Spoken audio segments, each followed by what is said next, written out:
Yeah, if you're Carbery or management, this is exactly the type of response that you were looking for from your team. I mean, Carbery is he takes losses really hard, and I think sometimes there have been a handful of times. I think he's a fantastic coach. He's a great communicator, and he's really good with us media. But there are some times after a loss where I'm like, that wasn't great, but oof, those comments are going to sting a little bit. But you know what? I'm not going to second guess him anymore. He knows where the buttons are and when to press them, and he's done it for a season plus now with this Capitals team. And embarrassing is a hard word to swallow if you're a player and you lose in overtime. And as a coach, you have to be kind of judicious with handing out words like that. But he knows his team, and sure enough, they responded with three of the best performances. I mean, that Colorado game, to me, was the best performance I've seen from a Capitals team since, goodness, I mean, I would say a few years. I mean, maybe there's some recency bias there, but, I mean, they shut down Nathan McKinnon and company. Those guys didn't have an inch of space out there, and they did it at altitude in their building, right, against a good Avs team, a desperate Avs team. So for them to go out there and do that, that really showed, I think, a lot of people around the league, well, wow, okay, maybe this team is not just having a hot start. Maybe this is sustainable, and that's what I'm kind of looking at, guys. And, this Ovi injury is kind of hanging over things right now because we don't really know, what his status is going to be, and he's been a huge part of what they've been able to accomplish here.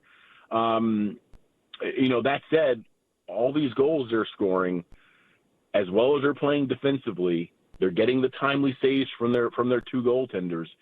It's starting to look like this team might be really, really good. Yeah, how surprised are you by this offensive outburst? When Coach Carbery joined us before the season, he said work in progress. Specifically a guy like Connor McMichael, who's been great. Yeah. I mean, not that we expected this from Ovi, but we've seen this before. Ovi's one of the greatest players of all time. But Mikey's all of a sudden one of the best goal scorers. Yeah, everyone talks about the fact that the Capitals were really aggressive this offseason and essentially turned over a third of their roster, but in a lot of really good, maybe not star players, but top of the lineup players like Jacob Chikrin and Matt Roy and Pierre-Luc Dubois.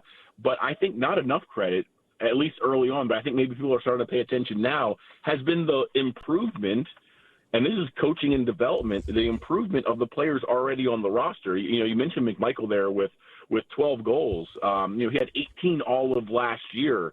But, I also look at Alexei Protas. I mean, he's gone from, a guy who, played 11, 12 minutes to a goal scorer who's making plays and is really good on the penalty kill. Dylan Strome is a top player in the league right now. He was the leading scorer in terms of points last year, but he's on pace for triple digits. And I don't know if I think he's number one in plus minus in the league. Absolutely. I don't know if he's going to remain on that pace, but, that's another youngish, player, 27 years old, who under Carbery has taken that next step. Rasmus Sandin, he got off to that crazy start, didn't have his visa ready in time for training camp, showed up late, only got into a couple of preseason games.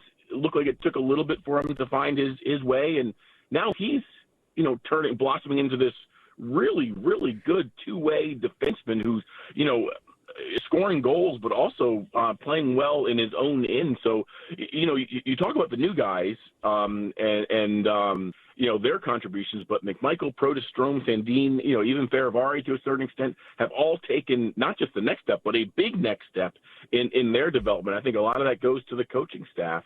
Finally, one other thing I think that's led to this offensive outburst is the contributions of the back end. defensemen, their primary job is to defend the goal, right, and to keep shots down and to play well in their own end. But they're a big part of the offense too. Are they making good breakout passes? Our forwards, when they're looking for to get out of their zone, are they getting pucks in the right spot so they don't have to slow down and they can take that puck with speed and start attacking the other way? When you're in your offensive end, are the defensemen keeping the pucks alive? Are they getting shots on goal, which are creating second chances? You look at the way these guys are playing, and I'm talking about Chychrun in particular with 5 goals. That's already a third of the way to what he had last year. But last year the Caps defense had 20 goals. That was second to last in the league. They're in the top 10 right now in terms of goals, and that's a massive improvement. That's a big part of your secondary scoring. You can't count on the Ovies and the Stromes and the PLDs and those guys to just totally carry the offense every night. You need your blue line to chip in and to contribute to offense, and they're doing that right now in spades. So that, to me, is also a big part of this uptick for the offense.